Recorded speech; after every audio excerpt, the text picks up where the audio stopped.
I am here. Oh, wait, first, let me introduce myself. Amber Jamanka, your favorite realtor here in Cambridge. And I have two guests today.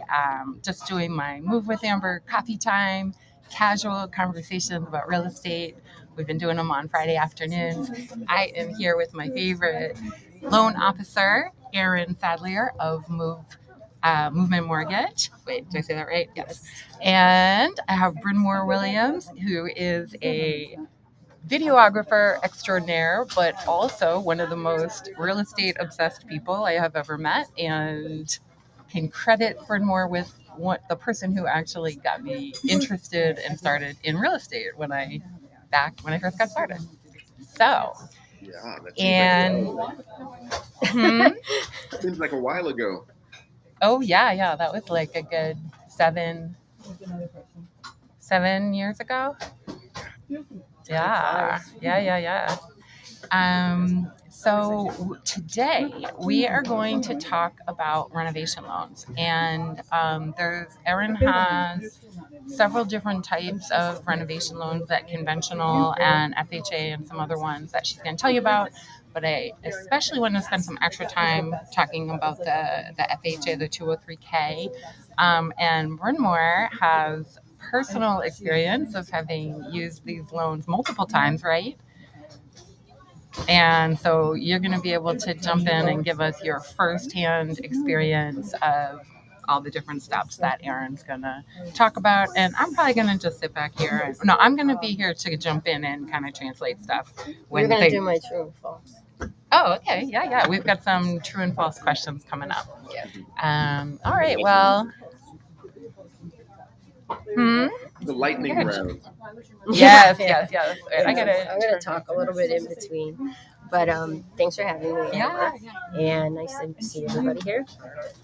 Be here. Today we're going to talk about renovation loans and how they can help you with a house. What a renovation loan is, it's a loan that will help you improve the value, improve your home, and use a post value of after the construction to purchase your house. So maybe you don't love a kitchen, or the house needs a new roof and you don't have that money set aside. A renovation loan is a great tool to take advantage of those improvements without having to use as much extra cash. So our sound is still kind of bad, Bryn was saying. So maybe just speak up to get past the background chatter. I'm sorry. Background chatter. Oh, okay. All right, so here we go. True or false? I kind of just said it, but is an appraisal ordered after construction? False. So the appraisal is ordered once we have the contractor bid, and the appraiser will go out and see the as is, take the contractor bid, and then show our value post construction. Wait, I think we need to back up and just start. Like, what is a renovation loan? And like what situation, and then we can talk about the steps. Okay. Yeah, sure. So a renovation loan would be a loan where if you go to a home and it isn't at the level that you want, it's outdated, maybe you want to renovate the kitchen or the bathroom. It's a really cool way to buy that house and not use your liquid funds out of pocket. So build it into financing off of the post-construction value. So that's one benefit. The next benefit would be, let's just say the house is in poor condition. When you try to get a traditional mortgage, the house has to be safe. And it has to be one that pretty much is a move-in ready property. If you have walls down, you're missing, the roof isn't in good repair, peeling paint, things like that, any structural things, those are the types of costs that add up. And this is a cool way to take advantage of improving your homes that are at that level of repair. Okay.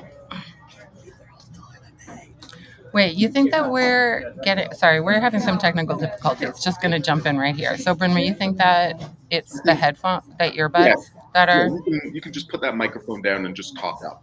We're hearing you fine. It's... Okay, so we're going to talk up. Speak up. Okay. So it would be the as is. So that's the cool thing, is the appraisal is done before you close, based off of the post value. Yeah, appraisal is done before you close based on the post-repair value. After everything has been done.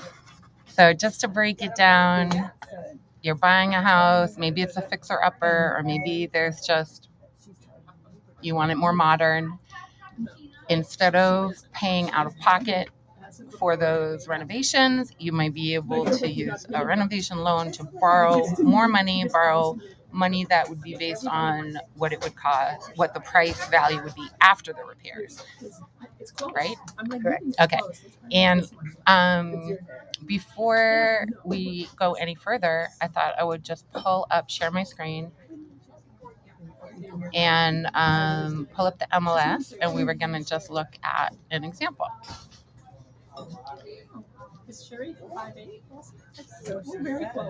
So, these were going to be, let's see.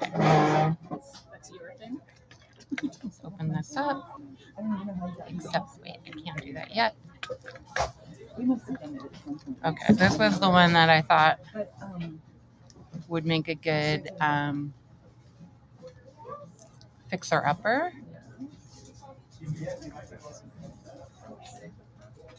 Right. Search.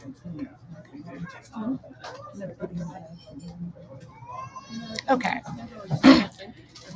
So we're looking here in Lynn, Massachusetts, by the water, and I pulled this one up as a good example of something that would be good for a renovation loan.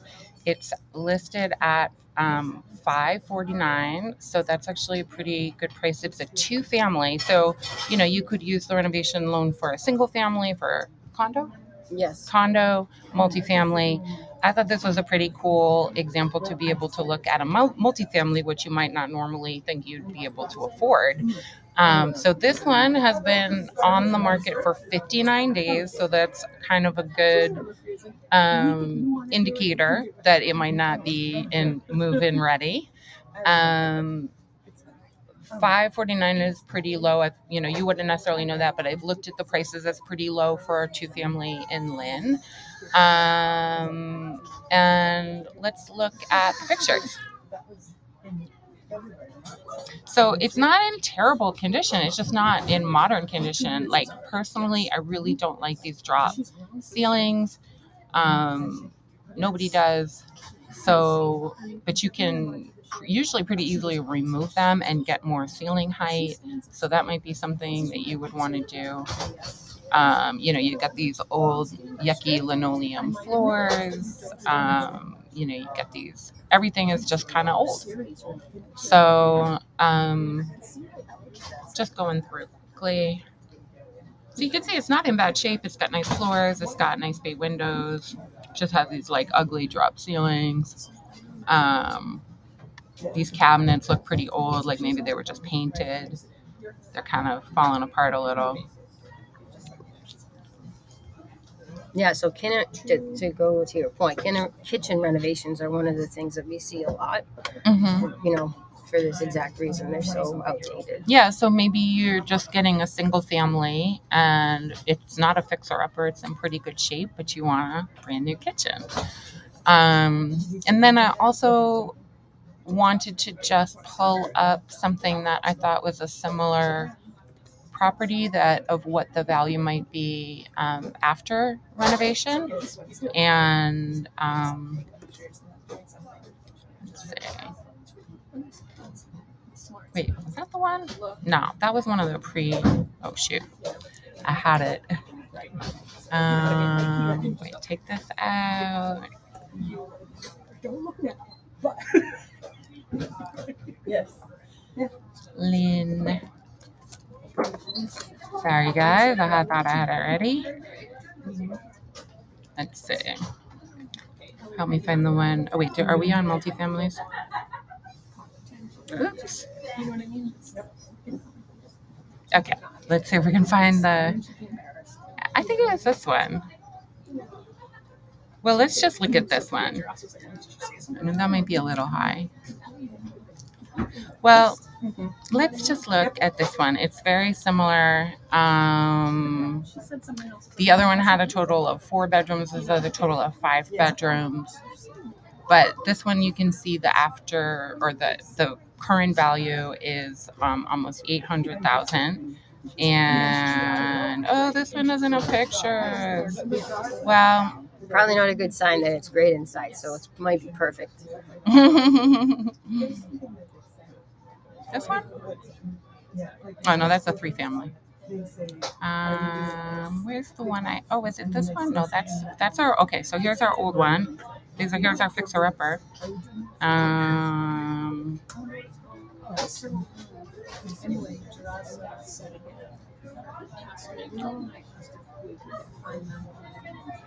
We had, oh no, that was mixed use. All right. So that one's kind of expensive. Oh, this one. What's that? One picture. Yeah, they don't want to show the inside of the rough ones. All right. It's like, sorry guys, not going to be able to show you a good comp, but just looking through the prices, the point I was trying to make is the one that we pulled up was like around $550, $560. And then when I was looking at 2 families in Lynn that were, because I was supposed to be looking at sold, that's why I can't find it. So yeah, the ones when we looked at ones that had actually sold, 2 families, the prices were more like high 600s, maybe even mid 700s, so 750. So you're looking at an additional 100,000 or 200,000 that you could add after repairs. So those are just some estimates.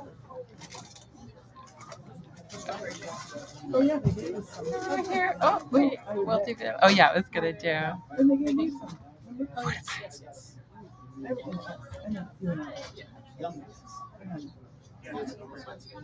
Look at this one. 765,000. It's also not that spectacular. This one also has the dropped ceilings, but it's definitely a little more modern. It has the stainless steel. The dropped ceilings aren't as hideous looking. So anyway, that was just a comp that I wanted to show of what something might look like before and after renovation and the pricing. All right. So after all that talking, did I stop sharing my screen? Okay. Bryn Mawr, you've been patiently waiting through all of this. So we want to jump in and tell us a little bit about your reaction to all this or any Sure. experience? I am a firm believer in the renovation loan. I think to kind of piggyback on your definitions, when looking at renovation loans, I think helping folks kind of understand how to identify them and the language that listings and lenders use when referring to those type of properties. We talk about ARV, the after renovation value. So that is the value of the home after it's done a full renovation. When we talk about a renovation, we talk about something that is beyond just, you're painting any just cosmetic things. You might be replacing roofs. You might be replacing the HVAC system. You might be doing a full kitchen. I really love even tackling the landscaping, really affecting the curb appeal of the home, because the thing that we in flippers believe it, but also who are buying homes to do what we call force the appreciation, adding value to the home more than you would spend on renovating that home. So say you bought a house for $100,000 and you estimate that it will cost you $40,000 to do a roof, new kitchen, flooring, and new windows. And once that house is tip top after your renovation, the value of that home may be $250,000. So the ARV, the after renovation value of that home, is greater than the sum of the parts. It's greater than your purchase value plus your renovation value. And when trying to determine whether or not a house is going to be a perfect candidate for renovation, one of the things that you should really be measuring is not how happy you will feel once that house is done. Yes, that's a factor, but also how much additional value, how much additional equity you will build in that home simply by making it look, whether making it function more effectively. So you might change the layout, and now instead of a 2-bed, 1-bath, you have a 4-bed, 2-bath. So Mhm. that right there will affect the after renovation value of that home. Or just changing the curb appeal. You might buy the neighborhood theater, and all of a sudden it's the neighborhood sweetheart, and something the prospective buyer or the appraiser or the lender will look at this home and say, this home is now valued much higher. And beauty 203K and really equity equity position in when we talk about your equity position, how much of that you buying a house cash are depending on a lender, a bank, to give you leverage a significant portion of that home. And they hold the lien, so you don't really own that home. Your goal is to get to 100% equity. The FHA 203K loan allows you to start at 3.5% equity. So the advantage of FHA in general is that with very low equity position, very low down payment, you can purchase a home leveraging, 96.5% of that money, the value of the home brought to the table by the bank. That is a pretty significant leverage position to own a home. And where the 203K value comes in is that you can take that 3.5% equity position in that home. You can do a renovation that's bundled into the loan, and I'll talk about that means a bit later. But you can bundle the renovation into that loan. Then, after your renovation, the bank will say, okay, the position that you have in this property went from 3.5% to 30%. So now things that tend to be the boogeyman, like PMI, private mortgage insurance, that people who typically put 20% down are doing that to avoid PMI. You can start with PMI, a pretty high PMI with 3.5%, but once your renovation is done, you could end up with a 30% equity position in this home, and PMI falls out. So, I can talk about why I love the 203K. We can talk about the strategy and the sequence of the events that go into not only assessing a property for 203K, but how you move on from the 203K after you've done the renovation and the period of time it typically takes to do that. Yeah, definitely the period of time will be really good in the steps. Yeah. Before we do that, so just to kind of recap, some different reasons why you might want a renovation loan.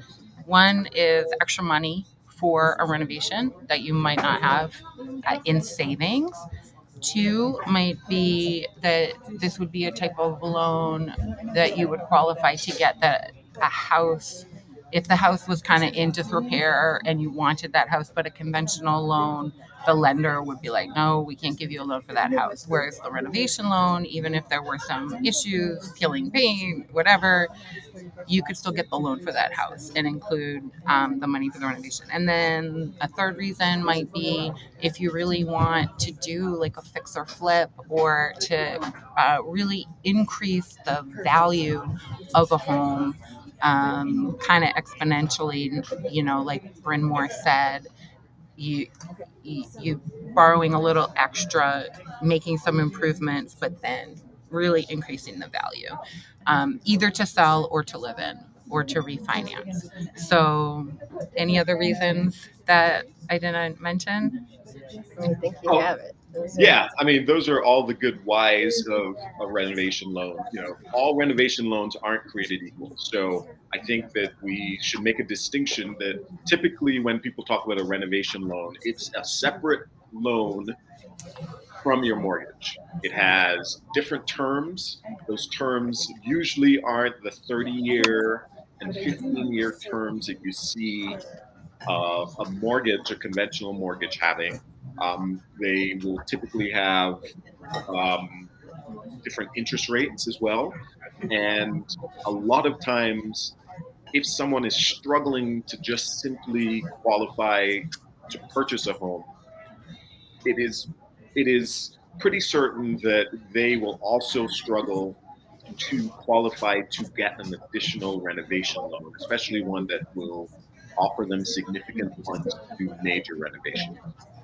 And really, that is the beauty of the 203K renovation loan, Mm-hmm, mm-hmm. because it is bundled into your purchase price. It is a single mortgage that you qualify for.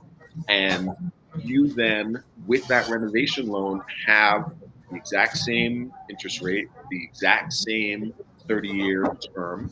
And if you chose to, you could just continue paying that mortgage for the life of that loan and see nothing different from that renovation process than if you just went out and purchased a home.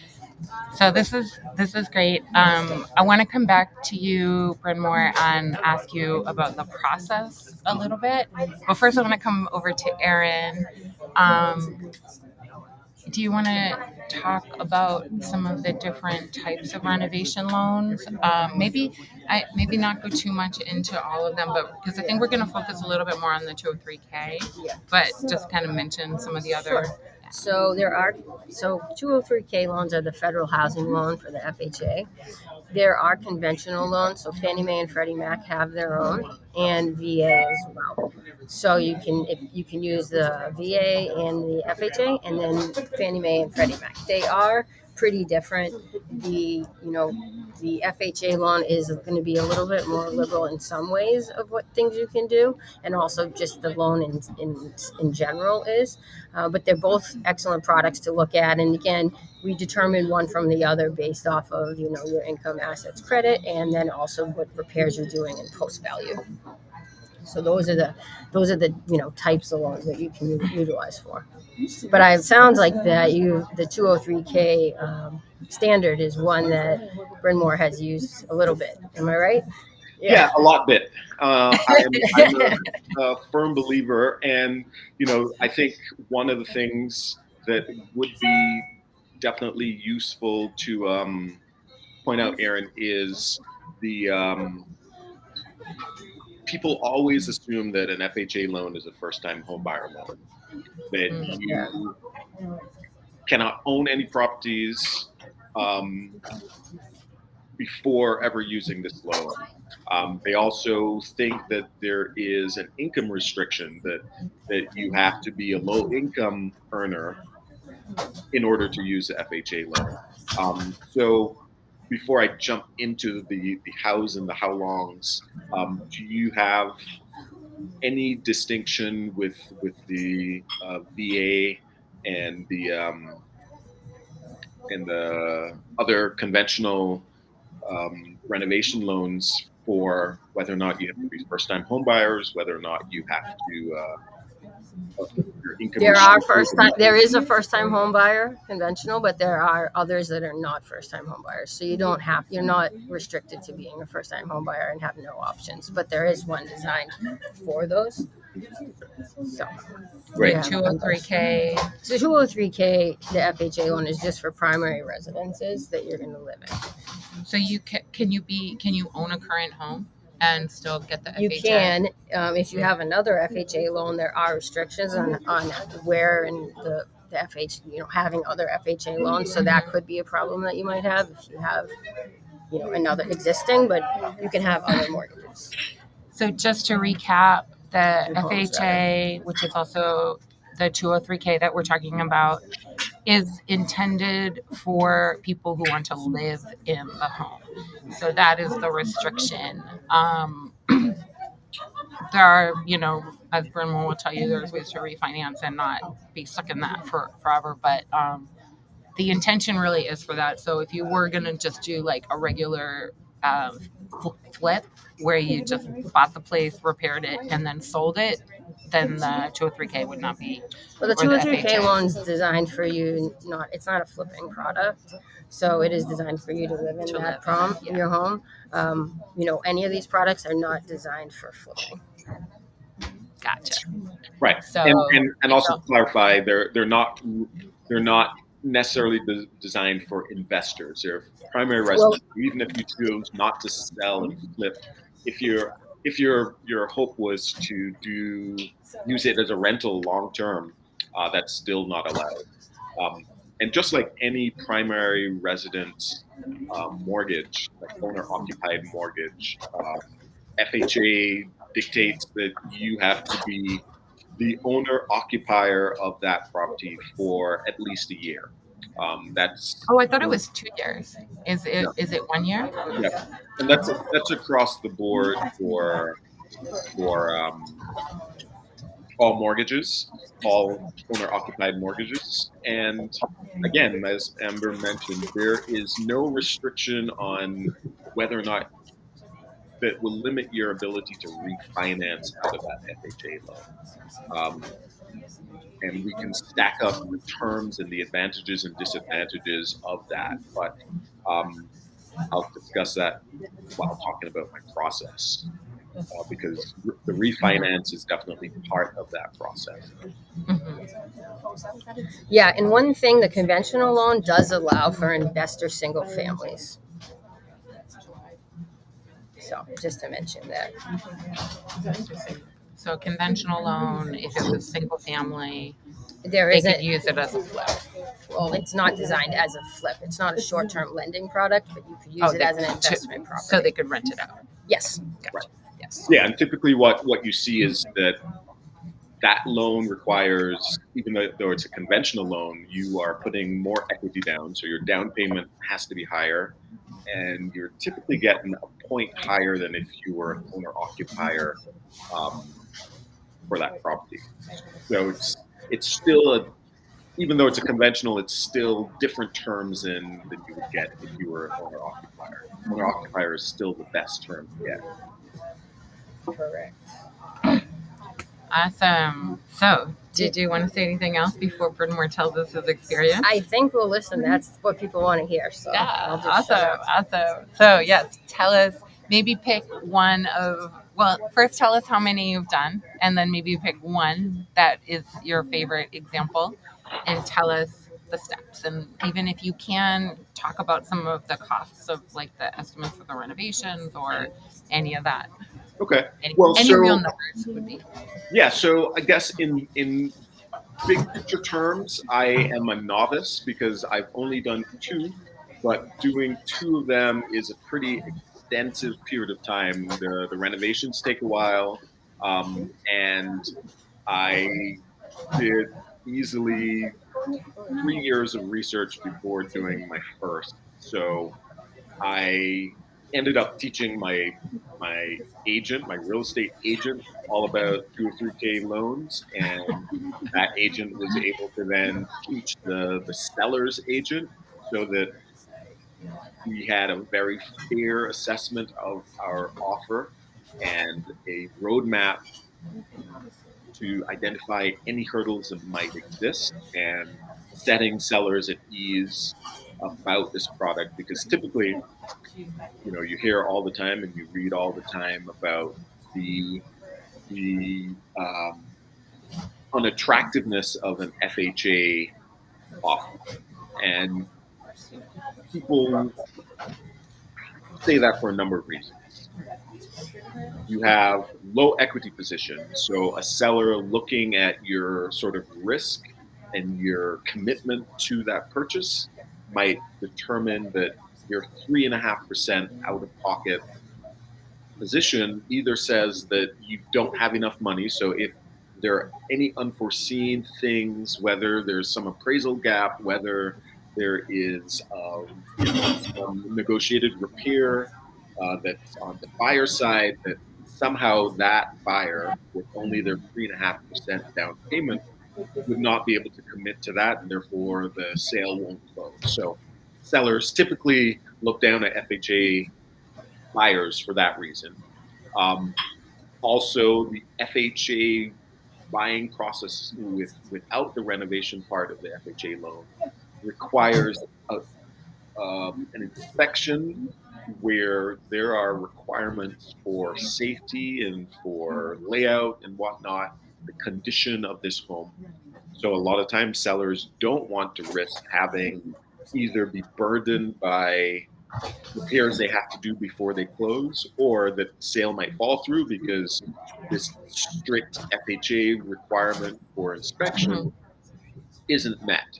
So those are really the two big red flags that sellers have related to FHA buyers. And the beauty of the 203K loan is that the 203K loan allows you to circumvent some of those red flags. And the way you do is because the 203K loan is a renovation loan. The assumption is that if there are any issues that are red flagged um, as a result of an inspection, can easily be addressed in your renovation. So again, the seller isn't burdened by any surprises, any repairs that they have to do in order to close this sale. Anything that comes up, whether it be sewer, roof, safety issues, railings, any of those things can be bundled into your SOW, your scope of work, when determining what your renovation is going to be. The other thing that is also a great deterrent when thinking about the risk of the FHA loan is that the 203K loan, even though your equity position is 3.5%, you can always make and show that 3.5% doesn't represent all of the money that I'm bringing to the table.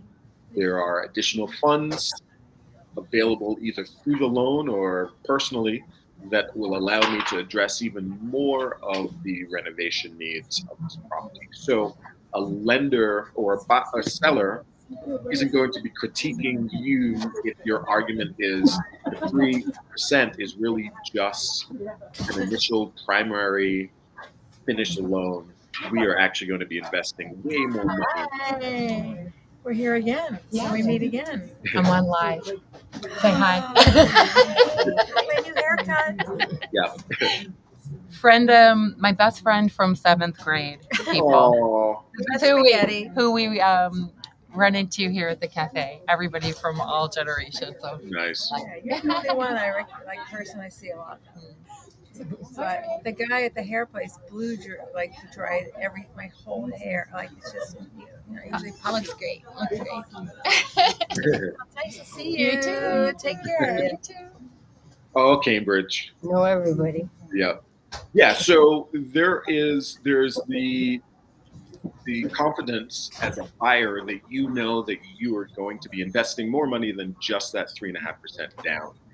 Whether it's your money or whether it is ideally the lender's money, there is going to be a pool of additional money that will be put towards this property. So one thing that I see lots of 203K gurus online talk about this loan and talk about the process, but no one really identifies the how to identify a property and how to really understand where your numbers fit. So there are a number of numbers to consider.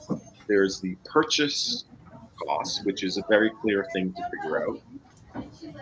There is the ARV, the after renovation value, which for a new buyer might be a challenge to figure out, but what Ask your realtor to help Yeah. you. exactly. You can ask That's your what I realtor say. to generate some comps, or you can just click around and see what houses that are look like a really new swank renovation in that neighborhood, what those are going for, and whether they match your number of bedrooms and bathrooms, your configuration of your subject property, then you can get a really good sense. And if they're selling, of course, you can get a really good sense of what your ARV might be. But then there are two other numbers that are really important. Just like any loan product, any mortgage, your pre-approval determines how much money you will qualify for as a lender, as a borrower. So how much that lender would approve you for a loan amount. That's a hard number that you will not be able to crest, no matter what you do, other than earn more money or put down, a larger down payment. But that loan amount is a fixed number. So you have to kind of start with that loan approval limit. You can get a pre-approval from any lender, from any mortgage broker that will sort of give you a good sense of what that lender limit is, what your approval limit is. And then the other really important number, there is nationwide by county an FHA loan limit. This is the maximum amount of money that you can get with an FHA loan that is dictated by county. And I can share what that URL is, or again, you can talk to your broker. But that, as I mentioned, is organized by county across the country and organized by property type. So FHA and conventional mortgages allow you to purchase single, two family, three family, and four family. So up to 4 units. You can, Wasn't there something where it didn't go up to 4 with the FHA? Or it can go up to That 4? 4 can go up to 8. yeah. And then the county limits beat me to the punch because I had that in one of my questions. Ah. Oh, perfect. And then one other number that I think would be missing is the cost of the actual repair. Well, so again, that cost is not the hard number. So the hard numbers that you will never be able to crest will be the FHA loan limit for that property type and your approval limit. Those are hard numbers. Your renovation number then becomes about working within the difference between the property cost, the initial cost, the amount of the renovation, what that loan limit is, and what your approval limit is.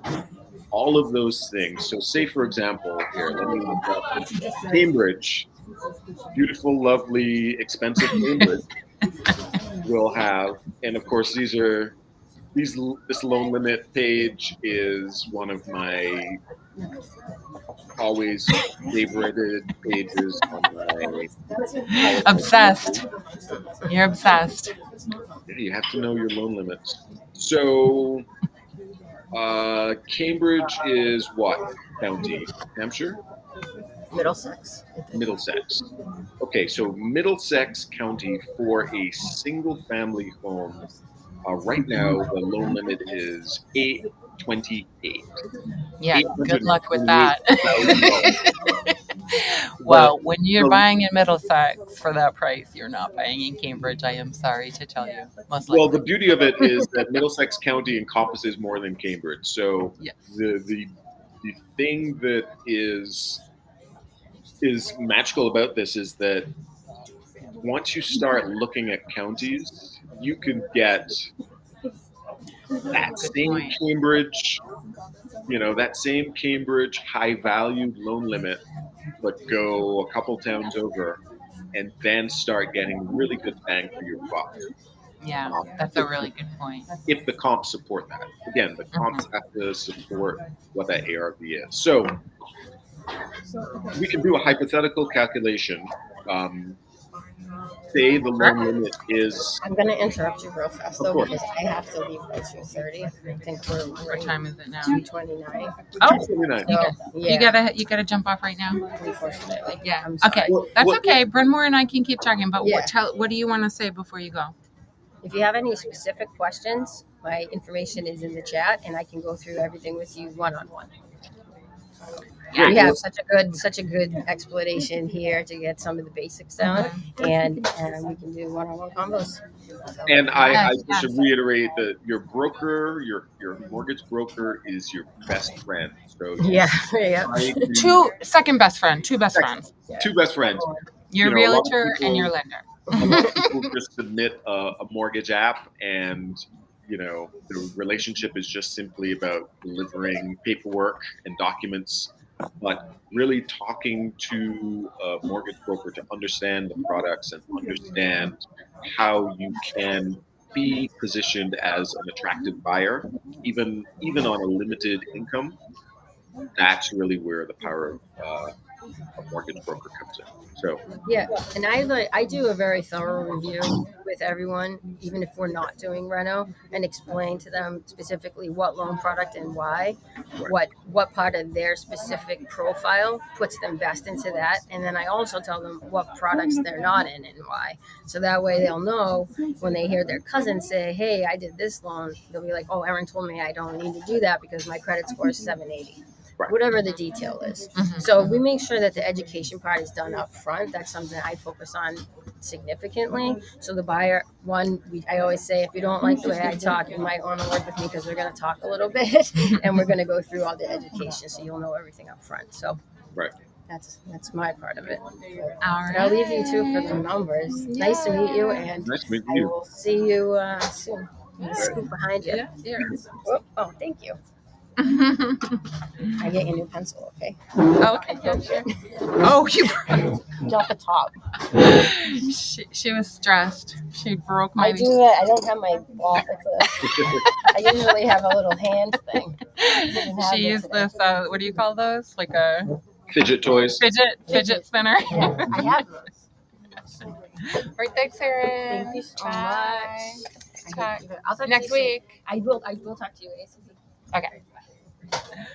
All right. We're here Right. live. Okay. So you want to keep talking? Yeah, we can do another 10, 15. I think. Yeah. Tell them. Pick one of your two, or you combine the two, but just kind of like who identified the contractors. How did that whole process go? How long did it take? I know you had some issues with the contractors. I know that's probably the trickiest part of this whole process. Right. Well, so there are two types of 203K loans. There's the limited one and then the regular. I So, did not know that. and it's really just based on the amount you choose to borrow. So I believe I checked recently, but I believe that the limit for the limited 203K is 35K. Let me just double check that. Or you can double check that while I talk some more. Sure. Um, So you're just saying it would be the amount of money that you could use towards a renovation? That's the limit? yeah, so I just confirmed it. Yeah, 35K. So the limited, if you just want to do a little paint job, maybe throw all of that into a kitchen and some flooring. The limited 203K is a simplified product. A regular 203K, so something above 35,000, will require what they call HUD consultant. So that is someone who's serving sort of as an inspector of sorts. They are the conduit between the lender and your contractor. They are inspecting each phase of work, taking pictures, submitting reports in order to initiate what we call a draw. So this renovation loan the money just doesn't land in your lap and you have the power to spend it. That's the case with the limited. With the limited, you're given your 35K, you are managing the draws, you are managing the inspecting of the work and releasing the funds to that contractor. With Do you still have to get quotes and submit them to get that delimited one? exactly, so it is you're still submitting your scope of work, your SOW. With the regular 203K, you have to have a HUD consultant attached to the project. And there's a website where you can see all of the HUD consultants in your area. It's usually an outdated list. So the way I started the process, I knew that the HUD consultant was going to be a very pivotal and sometimes critical and sometimes advocate for your needs. So I wanted to make sure that I could work with them, that they were on the ball. And so I spoke to every HUD consultant in my area and just sort of got a lay of the land of how Interviewed them. yeah, how they do, how long they've been doing it, where they live, because they might be a HUD consultant in your town but live 2 hours away. So that might be a challenge when it comes to them making it to your site to do inspections. And the other thing that's really good about the HUD consultants, if they have been doing this for a while, then they will be aware of different contractors in that area who have done 203K loans and understand the draw process. So this is the second time I've mentioned the draw. Basically, the lump of money that is the renovation money is usually divided into 4 or 5 draws, meaning the scope of work is partitioned so that contractor does the work is inspected, and then they receive the check from the lender. So that the draw of funds that then gets paid to the contractor is a way to circumvent one of the other issues with doing this yourself, is that typically if you go out and hire a contractor without this sort of loan product being between you, you are putting a down payment down, and then you're hoping that contractor shows up and does the work in a timely manner. And sometimes, you're waiting weeks between contractor visits and delays, and there can sometimes even be a change in that scope of work, so that, as we saw during COVID, as time went on, that job became more expensive beyond your original budget. So having a HUD consultant and having a contractor tied to the contract and the scope of work that they agree to simplifies that product, because they don't get paid until that work is done. And even when the draws, say the first draw is $30,000, each draw, a 10% holdback is made. So even when that contractor does all of the work for that draw, 10% of the money is still held back to be paid at the very end of the process. So again, that incentivizes the contractor to do the work in that fashion.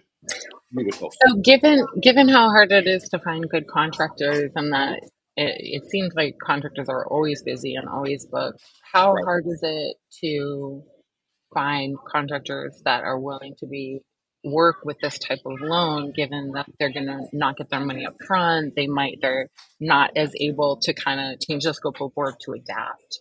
Right. So how hard is that to get one? Again, I had no difficulty finding the contractors, because the contractors that I talked to were actually contractors that I got recommendations from my HUD consultant. So they were familiar with that draw process and working within those confines. So again, finding a good HUD consultant ends up opening up a whole lot of doors. This is exactly why you are on this video because Erin and I were both kind of like, how do you find the contractor? It's like we didn't know the answer to that, or at Right. least, yeah. So this is great. This is Right. really great. Well, and if Mhm. you're not finding contractors via your HUD consultant, really having that discussion with contractors that this is guaranteed money, Mhm. that the scope of work that you determine will be clear and you will be paid if this work is done. And not to Mhm. say that they have to, the first draw happens before any work happens. They Mhm. they're not going and buying drywall out of pocket or framing out of pocket. Um, they get money from the first draw to then go out, buy those supplies, to then do that work. They do that work gets inspected, and then it continues and the draws happen. So having contractors understand that there is going to be a kind of a clear uh, process and a commitment from the lender is a good thing. Awesome. Yeah. So, So before I'm sure you want to hop off soon. I'd love to kind of hear a little bit about your real life experience of the type of house you bought and how that worked for you, living in it, renting one, and right. then how long it took to finish those processes. Okay. Well, so the house form that I like is a duplex, and that's for a number of reasons.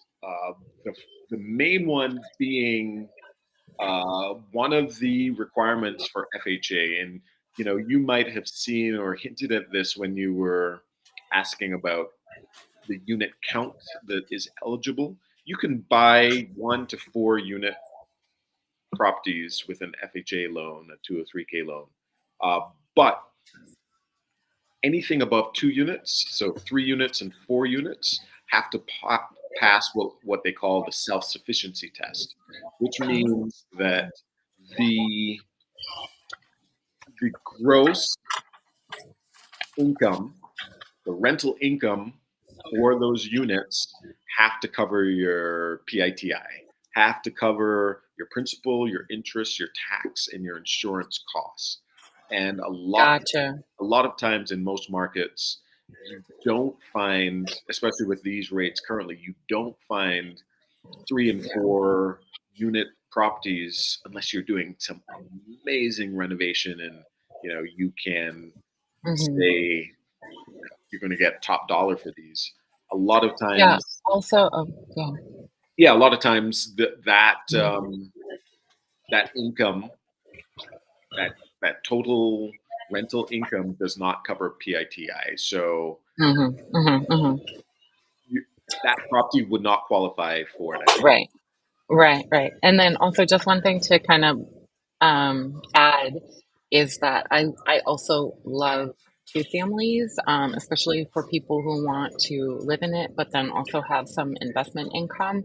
Right, And the reason why I love them is because they actually, it's crazy, but a lot of times they're not that much more expensive than a single family. right, Because when you look at who's buying houses, most individuals and families want a single family, right, and then most investors want a 3 or 4 family.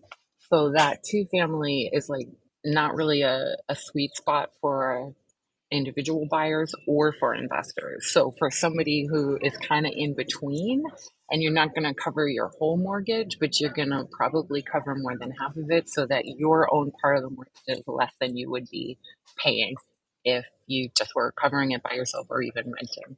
So right. that's a Well, pro tip. right. And the market that I'm in, the 2 families are actually, even though they are converted single families, um, they are usually cheaper than the single families. That's So, crazy. That is crazy. I purchased these with then the flexibility to keep it as a 2 family, or If down the road I want to convert them to a single family, then I could then gain much more by doing that.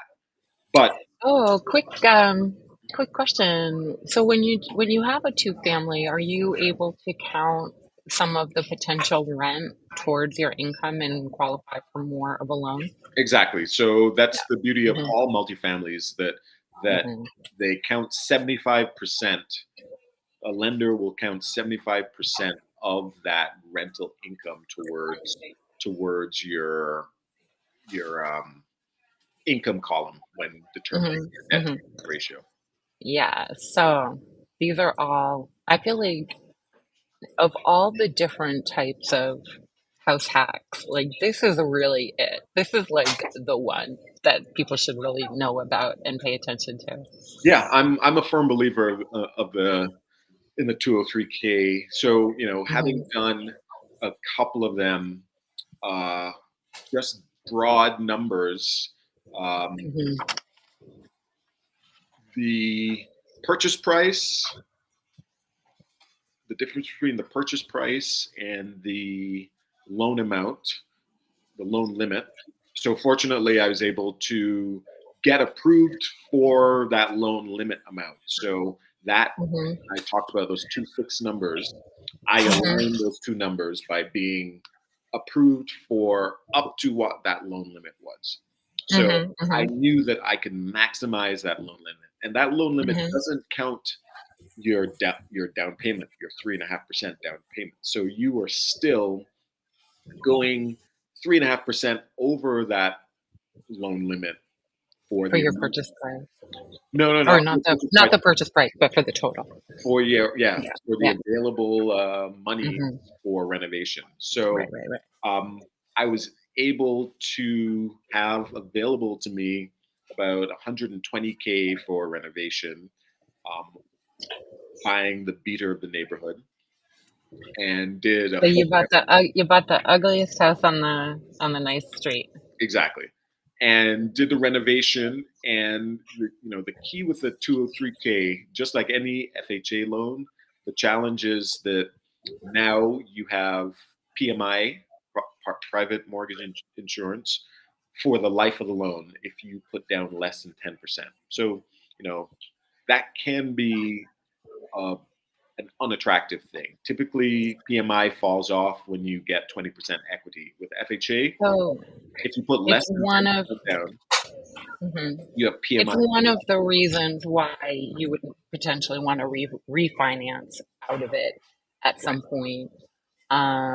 Or if you're able to qualify for a conventional renovation loan, then you would maybe want to choose that as opposed to having to pay PMI for the whole life of the loan.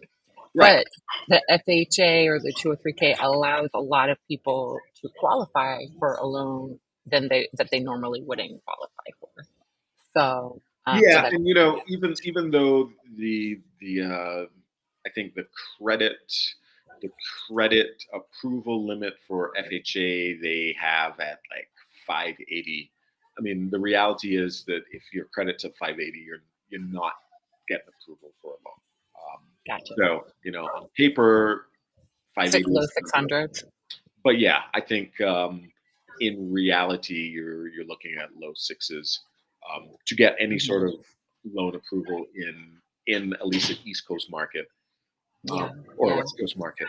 Um, hmm but So, oh yeah, go so ahead. you, yeah, so you had 120k for your renovation money. Yeah. So, how long did the renovation take, and how much would you estimate that you improved the home value? Like, you know, Right. more So than the 120. right. So um, on paper, your renovation has to be completed within 6 months. The reality of permitting and just the wait times that are associated with that, um, there is there is flexibility, or at least there is a a process where you can go beyond that 6 months. So the Mhm. last portion of the renovation, which was a porch, a deck, that required the city to approve engineering plans and architectural plans, that approval, permitting approval, took much longer than all of the others. So that portion was completed, I believe, about 8, 9 months from the start of the process. Yeah, that's exactly what I wanted to hear from you is like the reality Right. of, But yeah. And then, the mhm, reality is that your your contractor is still incentivized to finish that job when they mhm, can. They're not going to vanish. They're not going to vanish with your money. You're not getting paid out for that mhm, portion of the spend, as well as the 10% holdbacks for all of them. They do not receive their final check until the work is completed. So you still yeah, have the attention of the contractor. And, for something like a deck, it's not affecting your ability to move into the property. So you are, and then the other beautiful thing about the 203K is that you can, if you choose to, use some of that renovation money, that additional loan limit money, to cover the cost of your mortgage. So if you were I living was in another, just gonna ask you that. That yeah, is if you're brilliant. living in another home and you Hmm. can't inhabit this home, you can cover 6 months. And I've never done this because I try to use all that money for renovation, but they say cover 6 months. It could be that you could even have some additional monies to cover more than 6 months, but I think the cap Hmm. is 6 months of mortgage costs rolled into that loan amount, which is That's amazing. so you're not burdened by two mortgages or rent and a mortgage, Hmm. while doing the renovation, while not Yeah. occupying that property. So I feel like this is available to people that might normally not think that they were in a position to afford something, to even buy something. Like if people were willing to probably move a little further out than where they are now, they could probably, for the same price as their rent, own something. And then with this, they have a chance to potentially buy something and then really drastically increase the value of it quickly. So, Right. I mean, and I think it is always stated that FHA and these loans are attractive to low income buyers, but I also try to say that these loans are are sometimes even ideal and more ideal for high income purchasers, because what it enables you to do is, because I would say that I'm not a low income purchaser, but I'm using this loan type in order to facilitate the purchase of a house that a lot of times sits on the market, that usually is just sits on the market, that will be purchased mhm. by an investor who will be trying to flip it, and therefore not an owner occupied.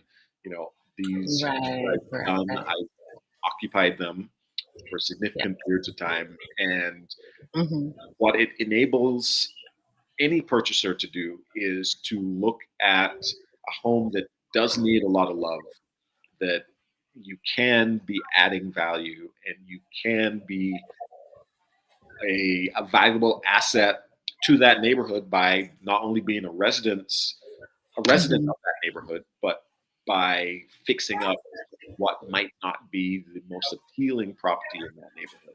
And a lot of times, purchasers are just trying to get turnkey properties. They're moving into a property. So in comparison, for example, the property that I'm in, if fully renovated, purchasers would come and they would buy this home for 1.2, and they would put down 20% of their money to then move into this home and still have a high mortgage payment. I was able to purchase this home for half that amount, literally half of that amount, and put within the loan amount of 120K worth of work, and then out of pocket for landscaping and things that came down to maybe an additional 80. So you factor in maybe 200K total in renovation costs. So the value of this home on paper, or at least by loan amount, you're looking at really about like just under 800, and then and that refinance happens, and that ARV is truly determined. It's appraised at 1.2. So basically, I've been able to bundle an additional 400K worth of equity in a property that, when you think of it, it was the 3.5% initially for the FHA, the 85 additional out of pocket for just other things that I wanted to do. So that number totals about 110. So for out of pocket 110, And a lot of that was probably optional. 30, Like, and that's totally optional. Yeah. like I have a yeah. property where my equity position is way higher than someone who paid 20% down payment, and I have way more money left over at the end of the day. So forcing appreciation is the thing. And if I turn around and say, okay, I want to either get a HELOC against that equity, or I want to sell, there will always be your cash on cash return is going to be way higher than if I just bought this with 20%, becoming 300. Are you able to share like your tenants, how much the rent was before the renovation, like before you bought it, how much they might have been renting it for if they were, and then how much you were able to rent it for afterward? Right. So this house was basically abandoned.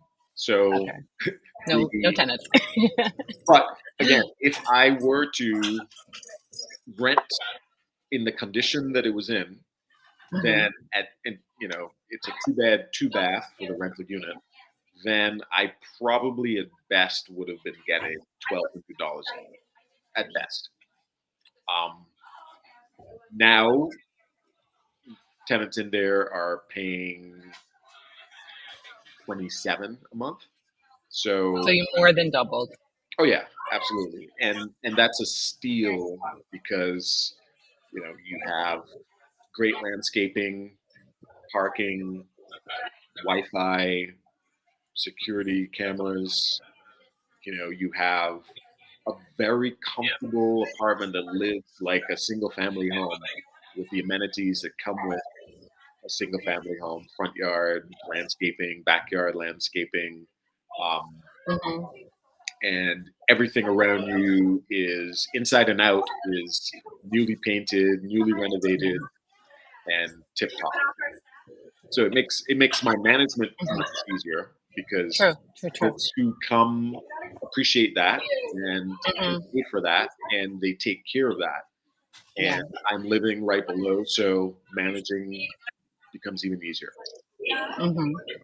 And then when you got your second one, did you have to refinance out of your first one? Well, so part of that process, and I would say an important part of that process for a 2 or 3K loan is that refi. That's the most critical thing to really realize that appreciation. Because so for this property, FHA, the lender determines that, okay, based on the loan amount and the loan limit, which at that point was like 711, the ARV, the after renovation value of this property is going to be 750. So that means that you can go up to your loan limit. You know that you're going to get your loan limit covered, and therefore there was no issue. But what that says is the value is 750. So my equity position really doesn't reflect any change beyond that 3.5%, because you're putting Mhm. 3.5% on your loan amount, your loan limit amount. So if they say that the ARV is just past that, your equity position really doesn't change. To realize that equity position, you then have to, and this again is part of the process where you have to time your refinance so that it is coinciding with the end of your renovation. So basically, typically, I start that refinance with another lender process and application about a month or so before we have a clear sense of when this renovation is going to be done. So that once the renovation is done, that last draw is made, I can immediately green light the lender to close on the refi. So the last time I did it, basically it was within that week I was able to close on the refi. So what Wow. that refi does is they send out a new appraiser who then says, okay, well, this property isn't valued at 750 as what the FHA ARV identified. This property is really at 1.1. That's when you start seeing your bump from your 3% equity to like 30 plus percent. And then Mhm. that Mhm. enables you to get a different rate, and your equity position is now 35%. So PMI falls off. And, for example, the PMI I was paying before the renovation was almost $700. So that immediately falls off. At that Mhm. point, when I did this, the FHA rates were much higher than conventional rates. So the rate came down significantly. And you were then able to realize truly that you have high equity position in this property. And that's when you understand what your payment is and really what your rental income is, and that Mhm. you're paying significantly less than if you just bought a single family home or if you Yeah. had just bought a turnkey duplex. All right. I think we covered it. Yeah, I think so. I mean, I think probably a good summation is those going back to those hard numbers, those numbers that you can't cross. Know what your approval limit is, like what a lender will lend you, what you qualify for. Know what your county's FHA loan limits are, Mhm. and then get a good sense of. And you can do this by talking to contractors and just like poking around. Like I said, I spent easily 3 years researching this before doing any of it. So I at that point got a pretty good sense of what sort of renovations I'd want to do and what the cost of those renovations look like. But Mhm. being able to just on a napkin ballpark, oh yeah, Yeah. it's going to cost me 40K to do all this work. The loan limit is this, and my approval limit is this, and Mhm. the neighborhood is selling for this amount. So this could Mhm. be the value of the property that I'm looking at.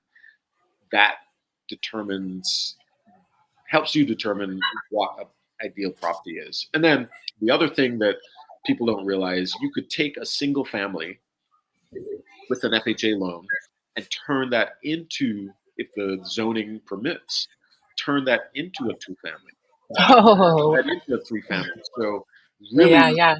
the loan amount that you can work under is not the single family loan amount, it's the two family loan amount.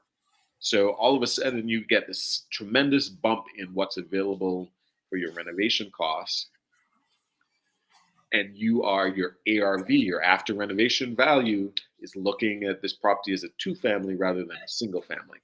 And so, a Mhm. number of properties I look at, I'm also determining what the zoning for that neighborhood is and whether or not Yeah. you could I bet. add an additional unit to Yeah. open up access to funds. Always the way to add value. Yeah, yeah, Find the secret added bedrooms and whole entire units if you can. exactly. All right. Cool. Well, thank you so Cool. much. This is Thanks for something I've been having me. wanting to do forever. Nice. So Well, I hope it finally helps made it someone. happen. And if Yeah. anyone reaches out, they're more than welcome to give me a shout. I have lots more info to share. All right. Well, we'll have to do another one. What should our next one be? When or what? What? Yeah, I don't know. I mean, I think that maybe talking about some of those unconventional things that can be done to boost value. Mm, I mean, I that would like be fun. talking about my experience. So, why this sort of just investing in properties enables you to roll this equity forward and forward. And, Hmm. you know, in the period of time that I've been in my market, I could say that I could sell what I own and buy a single family cash. Whereas there was no way that I could have saved just from working in this period of time to buy that cash. So, firm believer in the fact Hmm. that appreciation and purchasing enables you to plan and commit to wealth building and legacy building in a very practical and pretty easy way. So I'm always willing to share that with folks. Awesome. Well, thank you. Yes, Brenmore indeed. Williams, All right. amateur real estate expert. Yeah, something of the sort. Seems like a good title. Yeah. All right. Thank All right. you. Have a great day. You too. All right. Cheers. Bye.